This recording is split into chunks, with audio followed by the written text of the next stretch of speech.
Good morning, everybody. Happy Easter. Happy Eastertide. We're going to be in Eastertide for a while, so we get to say that for a long time. It's good to have the Alleluias back, the bells back. If the bells are still ringing in your ears from last week, there'll be less bells today. We thought maybe we should put the bells out just as a sort of a prank, but we thought maybe it's too soon, too much, too traumatizing. We only do it once a year, so we'll get over it, right? Well, we had a wonderful time celebrating with you and baptizing. If you were here with us last week, that was crazy. That was so much fun. We had so much energy. I get so wound up that my wife has to tell me to sit down and take a deep breath and drink some water. I just sort of lose my mind when I get that hyped up. But in all of that hype and that party and as much fun as we had, which really is for me the easy part, we are handed some real news. Some real challenging truths about the new world that we're now living in. This might be not the easy part. To believe that Christ is risen and is still alive, and to then live a life that reflects that you believe that that's true. I find this really difficult. Can you let that sink in? Everybody appreciate this question for a second. Yes, Christ is risen, right? We say this. But if I looked at your life, would I be able to say, yeah, that person believes that Christ is risen? That's the hard part for me in all of this. And with that struggle to have that sort of Easter faith, there's also doubts and questions. And then how do we actually really do that? That starts to all sink in on the sort of post-resurrection Easter weeks ahead of us. Now these doubts, they're not a bad thing. I grew up sort of taught that if you had doubts, we'll keep it quiet, maybe in Sunday school, but be careful. No. Doubts are not a bad thing. They're not something to hide or suppress. It's not a shameful thing. We may wish we didn't have the doubts that we have, but we do. And that's normal. That's typical.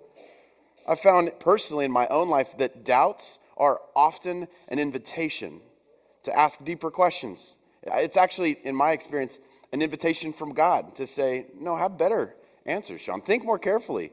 Have someone interrogate you a little bit, rattle your cage, and, I wonder. I've never thought about that. And these doubts sink in. We might get scared. But for me, I've always seen this as sort of the loving invitation of God to come closer, to draw closer to Him, to deal with obstacles maybe that I hadn't dealt with before, to work through questions until I find more satisfying answers.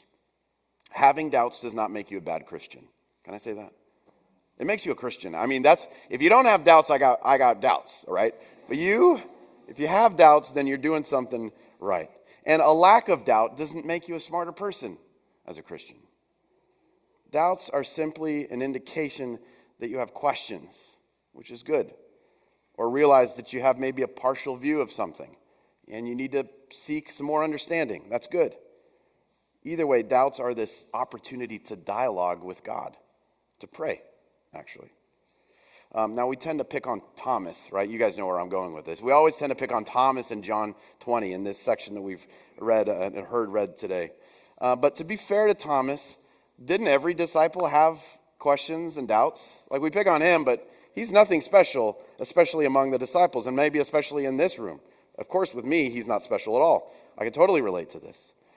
They all struggled to understand Jesus's almost actually very intentionally confusing parables, for instance, right? He would say things plain and clear, and then they would respond as if did you hear him at all? We knew that there was confusion, that there were doubts. But in this instance, Thomas wasn't there for the first appearance of Jesus, which is an interesting. Where was Thomas, right? Why wasn't he with the disciples? That's another sermon. He wasn't there to receive the Holy Spirit that Jesus breathed on his disciples in the room. Thomas wasn't there to hear him give the apostles the authority to forgive sins or to retain them, something that only God himself was able to do up until this point. That's a whole nother sermon about the forgiveness of sins. There's a lot to catch up on for Thomas. He missed a lot. Think about this. So I could totally sympathize with catching up with the disciples later and realizing this is a lot to believe. This is a lot to take in, guys. I don't know. I've got questions. I've got doubts. In verse 25, it says, so the other disciples told him, we have seen the Lord. But he said to them, unless I see the mark of the nail in his hands and put my finger in the mark of the nails and my hand in his side, I will not believe. Thomas needed to experience the Lord for himself. I can appreciate that. We all do, don't we? He needed to experience what the disciples were sharing with him from the Lord himself, though. Is that a bad thing to name for Thomas? I don't think so. What a beautiful desire, in fact. No, I want to experience the risen Jesus myself. And then we read a week later, Jesus comes and he stands among them after speaking that peace, the shalom, that reconciling news of God, right, to his disciples.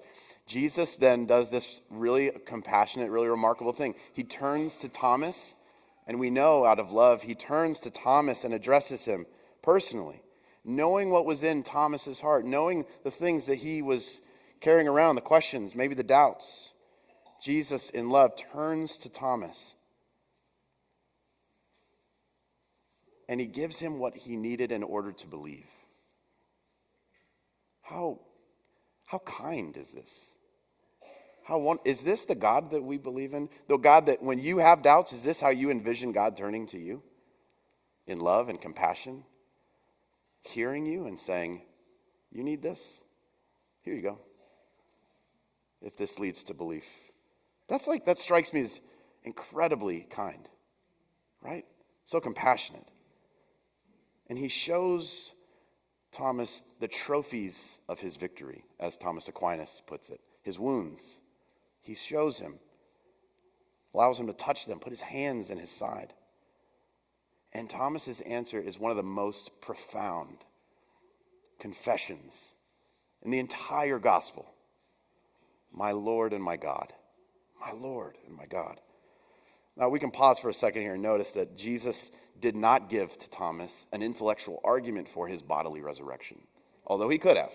And he's physically standing there, right? He is the intellectual argument there in the presence, right? But he didn't do that. He also didn't shame Thomas for not believing the disciples or for his need to see for himself. There's no shame there at all. No, Jesus drew near to his disciple in love and in kindness and in mercy. And he met Thomas right where he was with the questions that he actually had. No other prerequisite. Jesus came to him. He knew what was behind Thomas's questions, even. This is what's interesting to me. Those were his questions. We all have those questions, but they're always sort of a thing behind the thing, right? There's always more behind the questions. Jesus knew what they were. And in that moment of compassion, Jesus made a way for Thomas to have this Easter faith, for Thomas to be able to confess the most true thing he's ever said in his life, my Lord and my God. And then, this is where it starts to get a little creepy, if you're reading this like I do in John. And then, in this sort of moment of clairvoyance, as if Jesus turns his gaze to us, as if the Lord knew that we would be reading this story here in Austin, Texas in 2023, what is it? And in verse 29, Jesus says back to Thomas, have you believed because you've seen me? Okay, church, he's talking to us now. Ready? Blessed are those who have not seen and yet come to believe. Okay, for instance, if the disciples in the room, I picture them going like, who's he talking about? Right? You looking at me? Blessed are those who have not seen yet come to believe. And then John picks this up and he continues to write, so that this was given, this whole story was given so that we might believe that Jesus is the Messiah, the Son of God, and that through believing you may have life in his name. He's speaking to us, church. Belief is the landing place of all this, the point of this story being written. This story happened. This thing happened in history, but it was written and preserved and passed along. Why? So we could brag about Jesus? That would be cool. But no, John says, so that you and I would believe in him. That this whole Easter thing isn't just a big song and dance and an amazing party, but there would be stirred up in us belief. And not just sort of a belief up here, but a life lived as if we know that that's true. That kind of a belief. New Testament author, theologian N.T. Wright, he summarizes this whole idea in a really helpful way, I think. He says, touching is possible. Seeing is enough, but believing is best of all. It's interesting to me that Scripture lets us in on this story to stir up belief in us today, this morning. Not to answer all our questions or to clear all our doubts. In fact, if anything, it gives me more questions and more things to sort of doubt, right? But this is given so that we would believe. And is it naive for John to think that just merely reading these stories, we have enough to believe that Jesus is who he said he is? Is that naive of John? I don't think so, actually. Because belief is not the result, the sort of end game of having all of our questions perfectly answered. Belief isn't some place we arrive once we've sort of like figured everything out, right? Our ability to touch or see God, and then I'll believe. We might posture it the way sort of Thomas did in this story. Belief, friends, is our response to a God who makes himself mysteriously and lovingly present to us here and now. Belief is what happens when God moves first to us and then we respond. We got lots of questions. We may not have it all figured out, but God invites us to believe, not to completely comprehend, but to believe. To start with belief. And choosing to believe is our first risky step in this encounter back to God, to come deeper into communion with him, not just to know about him and sort of watch him from the outside, but to enter into and share in this resurrection life that he's opened up to us in Jesus. That even when we have doubts, is the fact that we even have doubts in the first place is because God has made himself present to us and then made us aware of his presence. So in some ways, doubts are actually a really good indicator that God has moved to us and now we're trying to figure out what that means. What's even more incredible is this God has made us aware not only of his presence, but of his love. This is where it gets really intense. He offers his peace to us, a peace that really matters, that takes effect in our lives. He offers us the forgiveness of sins. He keeps going further and further. It's not just his presence, it's his love and his peace and forgiveness. Now, which of these neatly fit into any of our intellectual frameworks? None of these do. It's as if God is intentionally sort of standing just beyond the bound of our rational grasp, our sort of clean and neat categories and theologies, right? Like, he just stands right outside our comprehension, our control. And he simply offers us these divine gifts again and again with his presence among us. And it leaves us in this really precarious place of vulnerability. What to do about a God who is present and giving these things to us? Well, do we believe in him or not? That's our question. That's what we're presented with. Friends, struggling with an Easter faith is a good sign that we are venturing deeper into a life with God. That struggle, those doubts, it's a really good sign. We're being drawn in by someone we don't completely understand. We can't completely comprehend. And if you think you comprehend God or understand him, you don't. You're believing in somebody else. That's not the God who lives. We're not left without signs or revelations that help our belief. We're not sort of fending for ourselves in our belief. Even today, Jesus is present. He speaks peace to us right into the turmoil of your real life. Jesus says peace to you. Even today, with the burden of sin or guilt or shame that you carry around, Jesus offers you the forgiveness of sins. Really, in your real life, with those real things that you're carrying around. And don't take for granted the meal that we share, in which we can touch and see the trophies of his victory, his wounds. If you're like, Shawn, I'm Thomas, I need to touch those wounds. Well, get ready. We'll put them in your hands this morning. And maybe we can, in the way that Thomas did, respond in a similar way. In fact, there's a reason that there's a tradition in the church for receiving Holy Eucharist by saying, my Lord and my God. It's this story. This always reminds me of Bill Fulton. I don't know if many of you remember Bill. Got a lot of new folks here. He was one of our old saints in our church and passed during the pandemic time. And he was so beloved. Saint Bill. We love you, Bill. When he would come forward for Holy Eucharist, that's what he would say. And it was so striking to receive communion through his eyes, to hear him say that. People do all kinds of things when they receive communion. And we're not watching you. We're not keeping tabs. I just remember Bill. So you have your private moment. But, yeah, I'm not going to, preach about you next week or something. But think about this. This is your moment.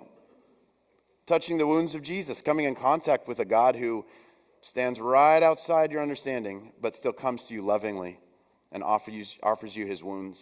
What is your response? When you come forward, I want to invite you, look at what you do with your body and ask yourself, do I really believe this? Look at what you say. Does it reflect someone who believes that Christ has risen and giving you a chance to touch the trophies of his victory over death? I mean, don't overdo it, but just look. I want people falling over and you don't have to do anything like that. But your body matters. The way we pray matters and reflects what we really believe. So let's then prepare to come forward, preparing our real hearts, our real lives, our souls, the place we find ourselves exactly today with our lives just as we have them. Whatever doubts and troubles we have. Let's come forward with our hands open, with our hearts open, with our souls and our minds open, ready to say, my Lord and my God. And then to hear his peace and his forgiveness and that invitation to come deeper and deeper into a life with him. And friends, when we do this, the same Peter who was standing in the room when this happened writes to us that we receive a new birth into a living hope. He says, an inheritance that is imperishable, undefiled, and unfading, kept in heaven for you. This is the God who strengthens your faith, this nourishment, this morning. For you, those doubts, God strengthens your faith, even if tested for a time, and leads us to love him even when we can't see him. This is what we prepare to come and do. So church, let's open our hearts this morning and come to receive those wounds. Amen? Amen.